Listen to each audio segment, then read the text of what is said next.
এখন আমি চলে এসেছি বোলপুর শান্তিনিকেতন, আমার প্রাণের শহর, আমার মনের শহর, আমার হৃদয় জুড়ে শান্তিনিকেতন। বোলপুর শান্তিনিকেতন মানেই রবি ঠাকুর, লাল মাটির দেশ, বাউলের সুর আর মাদলের তালে তালে আদিবাসী নৃত্য। কিভাবে প্ল্যান করবেন, কি খাবেন, কোথায় থাকবেন, কিভাবে ঘুরবেন, এই সমস্ত কিছু জানতে হলে ভিডিওটি স্কিপ না করে শেষ পর্যন্ত দেখুন। আর এই ভিডিওটি ভালো লাগলে বন্ধুদের সাথে শেয়ার করুন, সাবস্ক্রাইব করুন আমার চ্যানেল দ্য এন্ডলেস রোড। শুক্রবার সন্ধ্যাবেলা অথবা শনিবারে সকালবেলা আপনি নেমে যান বোলপুর স্টেশনে। প্রচুর ট্রেন পাবেন, তার সমস্ত লিস্ট এবং বাসও পাবেন প্রায় 12টা কলকাতা থেকে আসার, সেগুলো এখানে দিয়ে দেওয়া হচ্ছে। স্টেশনে নেমেই এর বিপরীতেই পাবেন গীতাঞ্জলি মিউজিয়াম অর্থাৎ রবীন্দ্র মিউজিয়াম। এটা দেখে নিতে অবশ্যই ভুলবেন না। চলুন এবার একটু সিকিউরিটির সাথে কথা বলে নিয়ে। মিউজিয়ামে কী কী দেখার মতো আছে? মিউজিয়ামে রবীন্দ্রনাথ ঠাকুরের জন্ম থেকে মৃত্যু পর্যন্ত সব কিছুই আছে। ওনার ব্যবহৃত জিনিসপত্র, রেলের তো রেলের, তারপরে ওনার ছবি মডেল, ওনার ছেলে মেয়েদের ছবি মডেল, আচ্ছা, এই সমস্ত নিয়ে একতলা দুতলা মিউজিয়াম। আচ্ছা। আর এই রবীন্দ্রনাথের যেটা লাস্ট চেপে যাওয়ার গাড়ির কামরা, সেটাও আছে ভিতরে বলা, সেটাও ভিতরে আছে। আর বন্ধ কবে থাকে? বন্ধ কোনো দিনই নেই, প্রতিদিনই খোলা। প্রতিদিনই কটা থেকে? 9টা 7টা। 9টা থেকে সন্ধ্যা 7টা। হ্যাঁ, দুপুরে 2 ঘন্টা বিরতি বন্ধ থাকে। আচ্ছা, 2টো থেকে 4টা। এবার স্টেশনের বাইরে দাঁড়িয়ে থাকা টোটোওয়ালাদের সাথে আমি একটু কথা বলে নেব। ক্যাম্পাস প্লাস ধরুন আমার কুটির, কঙ্কালীতলা, কোপাই নদী, সোনাঝুরি হাট, 1000 টাকা সব। সকালে চাপবে, সন্ধ্যেবেলায় নাম। আচ্ছা আচ্ছা, পুরোটাই যা আছে সমস্ত গাইড করে ঘুরিয়ে একদম। আচ্ছা, আপনার ফোন নাম্বার? 89, হ্যাঁ বলুন। 67135120। আপনার? 6297460306। ওকে, আপনার চ্যানেলের নাম? আপনার নাম্বার? 7602 63 64 02। আচ্ছা, ওই 1000 টাকা প্যাকেজে আপনারা বোলপুর। আচ্ছা, যদি আর ধরুন একটু বাইরের দিকে যেতে চাইলো কেউ, উড ফসিল পার্ক, হ্যাঁ, তো আরো ধরুন পশ্চিম পার্ক আছে, রায়পুর আছে, রাজবাড়ি, হ্যাঁ রায়পুর রাজবাড়ি, ওগুলো একটু আলাদা করে আরো 400 টাকা ধরে রাখুন। বরিশালে খাওয়া দাওয়া। ঠিক আছে, ঠিক আছে, ধন্যবাদ দাদা। ইউটিউবের নাম দ্য এন্ডলেস রোড। আপনার নামটা দাদা? আমার নাম হচ্ছে চন্দন সাউ। চন্দন সাউ। আর আপনিও কি টোটো চালান? ওই বোলপুর থেকে একই রকম প্যাকেজ? আচ্ছা, আপনার নাম্বার এটা? আমার গাড়ি ফোন নাম্বারটা একটু বলুন। 9547 আপনার নাম? বচ্চন সাউ। স্টেশন থেকে টোটো বুক করে আমরা সোজা চলে আসব বিশ্বভারতী ক্যাম্পাসের 3 পাহাড়ে, যেখানে বসে কবিগুরু লিখেছিলেন, কুমোরপাড়ার গরুর গাড়ি বোঝাই করা কলসি হাড়ি।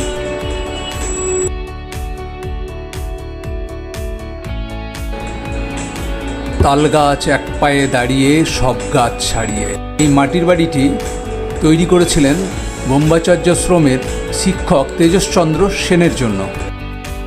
আর বনবাণী কাব্যের কুটিরবাসী কবিতাটিও রবীন্দ্রনাথ এখান থেকেই লিখেছিলেন।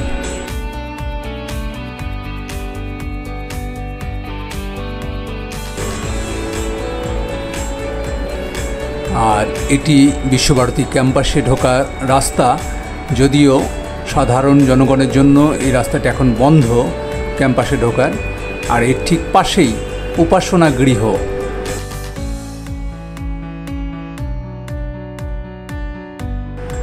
আর ঠিক এর বিপরীতেই পুরনো মেলার মাঠ।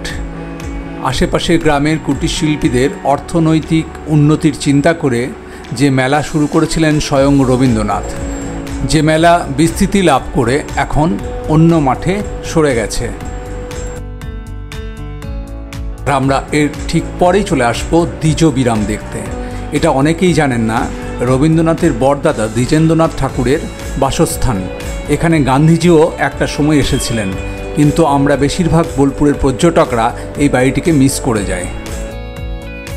আর এর সাথে সাথে আমরা দেখে নেব রবীন্দ্রনাথের মিউজিয়াম, কলা ভবন, ছাতিমতলা এবং পুরো ক্যাম্পাসটা ঘোরার পরেই আমরা চলে যাব এখানকার ভীষণ বিখ্যাত দশরথদার লুচি ঘুগনির দোকান। এখানকার ঘুগনি অবশ্যই খেতে ভুলবেন না। এটি শান্তিনিকেতনের ঠিক ফার্স্ট গেটের অপোজিটেই। আর শান্তিনিকেতনের ক্যাম্পাস শেষ করে আমরা চলে আসব সোজা ডিয়ার পার্ক। সবথেকে মজার ব্যাপার হলো এখন ডিয়ার পার্কে ঢুকতে কোনো টিকিট লাগে না। এখন শুধু আইডি কার্ড দিলেই আপনারা ডিয়ার পার্কের ভিতরে ঢুকতে পারবেন। চলুন এবার ভিতরে যাওয়া যাক। এখানে অনেক হরিণ দেখতে পাবেন, কিন্তু অবশ্যই ডিয়ারদেরকে ডিয়ার বানাতে গিয়ে ডিয়ারিং কিছু করবেন না। বোলপুর শহরের মাঝে এই সবুজালি আপনার মনটাকে অন্য জায়গায় অন্য মাত্রায় নিয়ে যাবে, এবং সত্যি কথা বলতে এখান ছেড়ে দেখবেন যেতে ইচ্ছে করছে না, কারণ এত নিরিবিলি পরিবেশ, এত শান্ত, এখানে ইচ্ছে করবে আরও কিছুটা সময় কাটায়। এখনও এখানে প্রচুর হরিণ দেখতে পাওয়া যায়। আগে অবশ্য ডিয়ার পার্কের এরিয়াটা পুরোটাই ঘুরতে দেওয়া হতো, কিন্তু ইদানিং দেখলাম মাঝখানে তার কাটা দিয়ে পরবর্তী যে শেষের ওয়াচ টাওয়ার সেখানে আর যেতে দেওয়া হচ্ছে না, বিশেষ কোনো কারণে হয়তো। চলুন একটু ঘুরে নিই ডিয়ার পার্কটা, এদিক ওদিক একটু ঘুরে দেখি।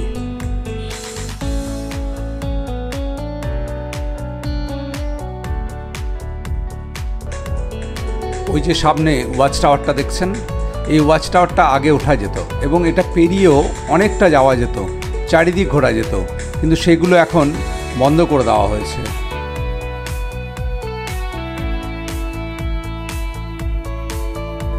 আর ঠিক ডিয়ার পার্ক শেষ করেই আমরা পৌঁছে গেলাম কোথায় বলুন তো? হ্যাঁ, ঠিকই ধরেছেন, সোনাঝুরির হাট। এটিকে আপনি সোনাঝুরির হাট, খোয়াইয়ের হাট অথবা শনিবারের হাটও বলতে পারেন। শান্তিনিকেতন ঘুরতে এসেছেন আর খোয়াইয়ের হাটে গিয়ে কিছু কিনবেন না, তা তো হয় না। কেনাকাটা একটু করেই ফেলুন এখানে। আর আপনি বাড়ির সামনে যদি নেম প্লেট লাগাতে চান, এখান থেকে একদম ইউনিক নেম প্লেট করে নিয়ে যেতে পারবেন। আর ঘুরতে ঘুরতে একটু মাদলের তালে তালে আদিবাসী নৃত্য হবে নাকি?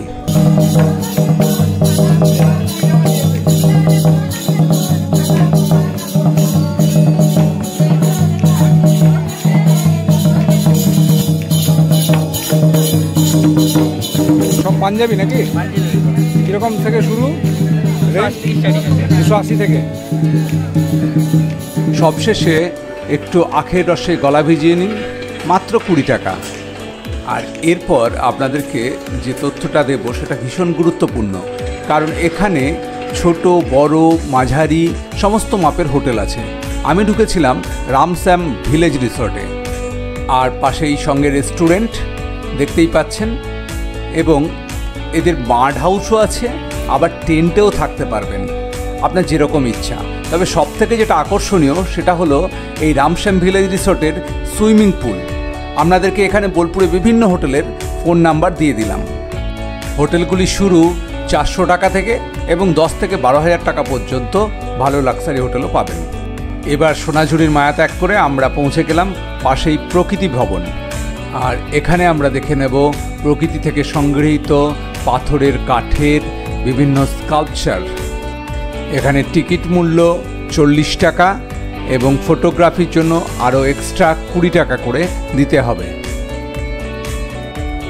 আর সকাল 9টা থেকে বিকাল 5টা পর্যন্ত খোলা থাকে এই প্রকৃতি ভবন। চলুন দেখে নেওয়া যাক।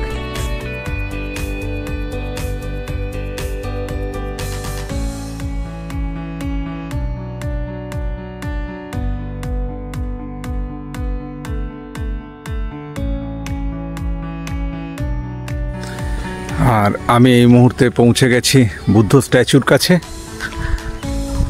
অনেকেই মিস করে যান এটা, কিন্তু এর থেকে ভালো সেলফি নেওয়ার জায়গা বা গ্রুপ ফটো তোলার জায়গা শান্তিনিকেতন আর দ্বিতীয়টি নেই। এই যে বোধিবৃক্ষ, অশ্বত্থ গাছ উপরে দেখতে পাচ্ছেন, এই গাছটি কিন্তু বুদ্ধগয়া থেকে আনা।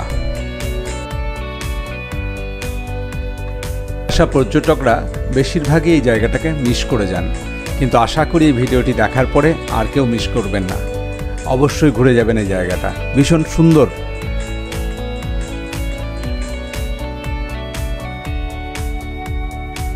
আর এখান থেকে বেরিয়েই আমি জঙ্গলের রাস্তা ধরে পৌঁছে যাব আমার কুটির, যেখানে অনেক স্বাধীনতা সংগ্রামীর ইতিহাস জড়িয়ে।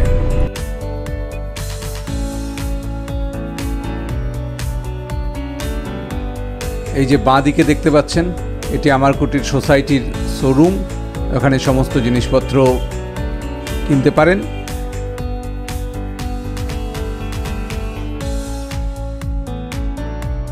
আর এই আমার কুটিরের পাশ দিয়েই কিন্তু বয়ে গেছে কোপাই নদী। আর এগুলো প্রদর্শনী কক্ষ।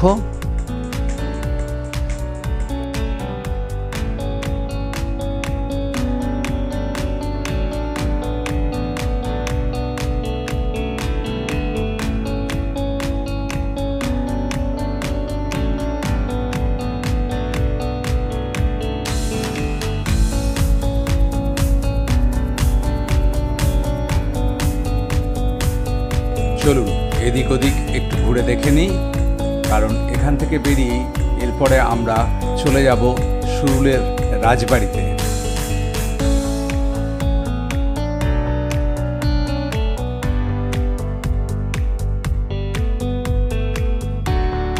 আর আমি এই মুহূর্তে পৌঁছে গেছি সেই বিখ্যাত সুরুলের রাজবাড়ি। একটু দেখে নেব ভিতরটা এবং এর পাশের মন্দির। আর মাত্র 10 টাকার টিকিট কেটে ঢুকে পড়ুন। এখনও রাজবাড়ির একটা অংশে এখানকার যারা বাসিন্দা তারা থাকেন, তাই সেটিকে এখনও উন্মুক্ত করা হয়নি দর্শনের জন্য। এই সুরুল রাজবাড়ির দুর্গাপুজো কিন্তু খুব বিখ্যাত। এখানে দুর্গাপুজোর সময় প্রচুর সাধারণ মানুষের সমাগম হয়।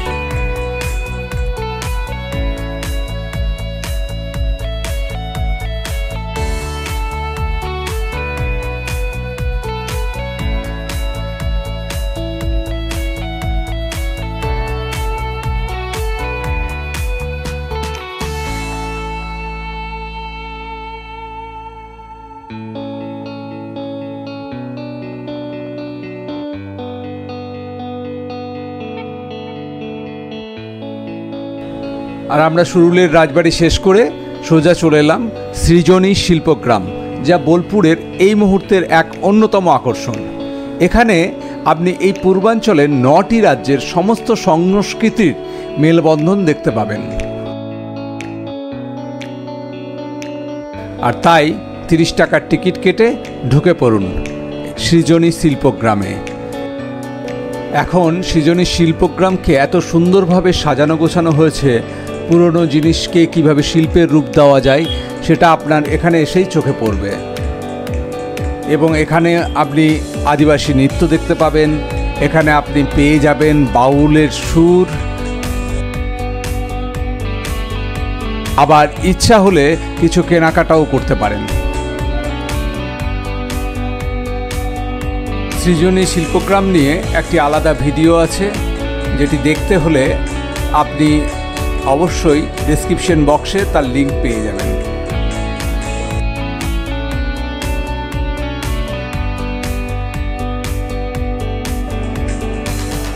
এখানে আমরা এবার দেখে নেব পুতুল ঘর।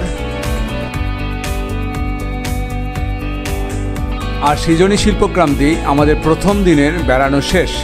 আমরা সন্ধ্যাবেলায় একটু রতনপল্লীতে আড্ডা মেরে নেব। দ্বিতীয় দিন সকাল সকাল উঠেই প্রথমে আমরা চলে যাব কঙ্কালীতলার মন্দির। সেখানে পুজো দিয়ে পুরো জায়গাটাকে ঘুরে আমরা যে কোনো একটি রাস্তা বেছে নেব, হয় লাভপুর নানুর অথবা ইলামবাজারের দিকে। নানুর লাভপুর দিয়ে গেলে আমরা চণ্ডীদাস নানুর দেখতে পাবো এবং লাভপুরের ফুল্লরা মন্দির দেখতে পাবো, তারপর তারাশঙ্করের জন্মস্থান। আর ইলামবাজারের দিকে গেলে প্রথমেই পেয়ে যাব আমখই উড ফসিল পার্ক, তারপর সোজা চলে যাব জয়দেব কেন্দুলি এবং নদী পেরিয়ে আমরা চলে যাব মেধসমুনির আশ্রম, তারপর দেউল এবং সেখান থেকে আবার ফিরে বোলপুর। আর সবশেষে বিকালবেলায় অজয় নদীর তীরে আমরা সময় কাটাবো। চলুন এখন আমরা দেখে নিই কোপাই নদীর তীরে কঙ্কালীতলার মন্দিরটাকে। এখানে ইচ্ছে হলে আপনি ভোগও খেতে পারবেন। আর এটি 51 সতীপীঠের শেষ সতীপীঠ। এখানে মায়ের কঙ্কাল পড়েছিল।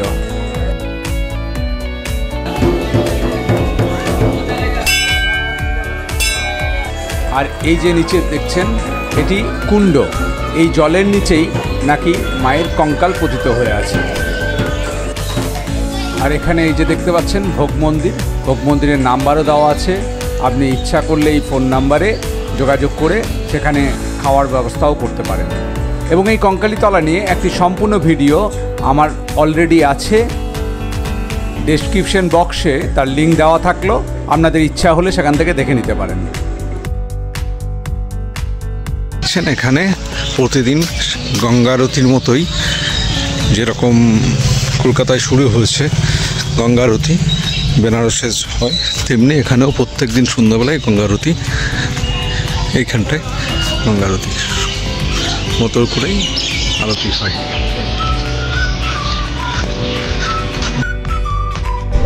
হ্যাঁ, যে কথাটা বলা হয়ে ওঠেনি, দ্বিতীয় দিনের সমস্ত স্পটের আলাদা আলাদা ভিডিও আমার চ্যানেলেই পেয়ে যাবেন, প্রত্যেকটাই ডেসক্রিপশনে দেওয়া থাকবে।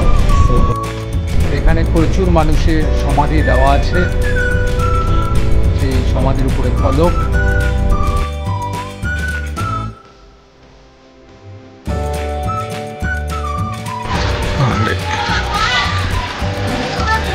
এইটা হলো শ্মশান যাওয়ার রাস্তা, এটা শ্মশান যাওয়ার রাস্তা। আর এবার টিফিন করে বেরিয়ে পড়ুন যে কোনো একটি রাস্তায়। এটি ফুল্লরা মন্দির, লাভপুর, তারপর এখানে তারাশঙ্করের জন্মস্থান। আর হাঁসুলিবাগের উপকথা তো আপনারা জানেনই, এই সেই হাঁসুলিবাগ। আর লাভপুর থেকে সোজা চলে যান নানুর চণ্ডীদাস, চণ্ডীদাস দেখে ফিরে যান বোলপুর। চলে যাবেন ইলামবাজারের রাস্তা ধরে, প্রথমেই চলে যান আমখোই উট ফসিল পার্ক, পশ্চিমবঙ্গের একমাত্র উট ফসিল পার্ক। তারপর জয়দেব কেন্দুলি, যেখানে বিখ্যাত মেলা হয়, এবং নদী পেরিয়েই আপনি চলে যাবেন দেউল, ইছাই ঘোষের দেউল। ইছাই ঘোষের দেউল থেকেই মাত্র 3 কিলোমিটারের মধ্যেই মেধসমণির আশ্রম। আর সবশেষে ফিরে এসে বিকালবেলায় আমরা কোপাই নদীর তীরে সারা সন্ধ্যাটা কাটিয়ে দেব। আর এই কোপাই নদীর তীরেই বসে বসে বাউল গান হচ্ছে, সেটাও আপনাদেরকে শোনাবো। আর সন্ধ্যাবেলায় সবশেষে আমরা শান্তিনিকেতনের যে মার্কেট, সেখানে গিয়ে মার্কেটিং করব।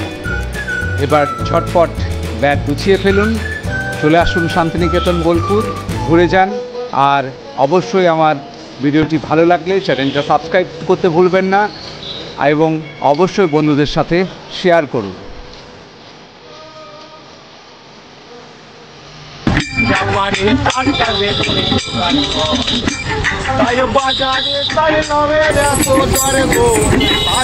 ভিডিওটি শেষ পর্যন্ত দেখার জন্য অসংখ্য ধন্যবাদ আপনাকে। সঙ্গে থাকুন দ্য এন্ডলেস রোড।